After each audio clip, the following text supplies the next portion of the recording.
चलिए यूपी के इटावा लिए चलते हैं। मुख्यमंत्री योगी आदित्यनाथ चुनावी सभा को संबोधित कर रहे हैं, सीधे लिए चलते हैं। 10 वर्ष में जो भूतपूर्व कार्य हुआ है पूरे देश के अंदर, इसीलिए एक स्वर से लोग बोल रहे हैं कि फिर एक बार मोदी सरकार, फिर एक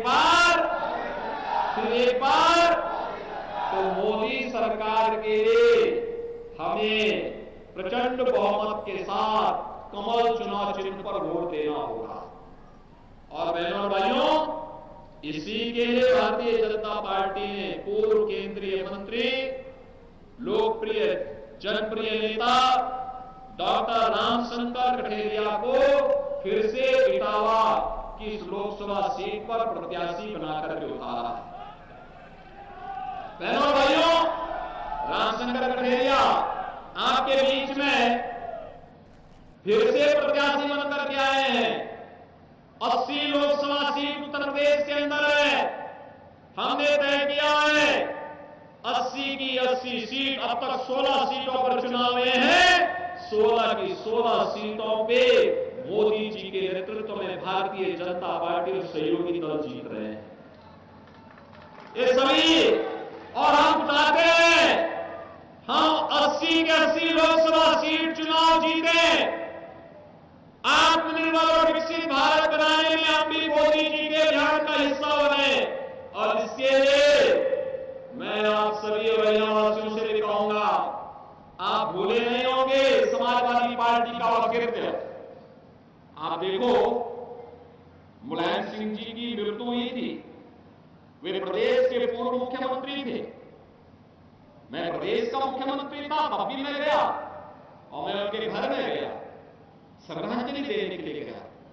हमारी पार्टी के नेता गए, प्रधानमंत्री जी ने भी संवेदना व्यक्त की।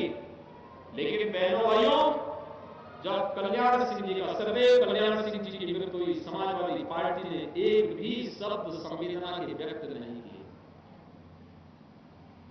देखो, कल्याण सिंह जी के लिए कोई संवेदना नहीं व्यक्त करते हैं। और अभी एक माफिया बना था, उसके घर में फतिया पड़ने के लिए समाजवादी पार्टी के नेता है। क्या आप स्वीकार करेंगे क्या इस समाजवादी पार्टी को? क्या स्वीकार करेंगे क्या? और आपके यहां मेडिकल कॉलेज देने का काम भी इसी भारतीय जनता पार्टी की सरकार ने किया है। आप जान रहे हैं ना, किया था ना। और इसलिए बहनों भाइयों, आज हम सब आपके बीच आए आपसे कहने के लिए, भारतीय जनता पार्टी आपकी सुरक्षा और समृद्धि के लिए पूरी युद्ध स्तर पर कार्य करेगी। और इसके लिए आज हम सब आपसे आह्वान करने के लिए आए हैं। डॉक्टर रामशंकर कठेरिया को भारी बहुमत से विजयी बना के भेजेंगे। देखो, हम दोनों लोग कई वर्ष तक साथ संसद में काम किए हैं, कई वर्ष तक काम किए हैं। और जब एक केंद्र में मंत्री थे, मैं इनको जहां कहीं भी बोलता था मेरे साथ चल पड़ते थे मंत्री के रूप में। बहनों भाइयों, मैं इसीलिए आपसे अपील करने के लिए आया हूं, भारी बहुमत से विजयी बनाएंगे।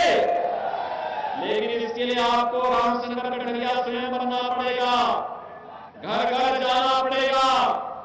जितना वोट गत चुनाव में आपने इनको दिया है, उससे दुगने वोट से चुनाव जिता के लेना पड़ेगा, तब जीत अच्छी मानी जाएगी। सहमत है ना?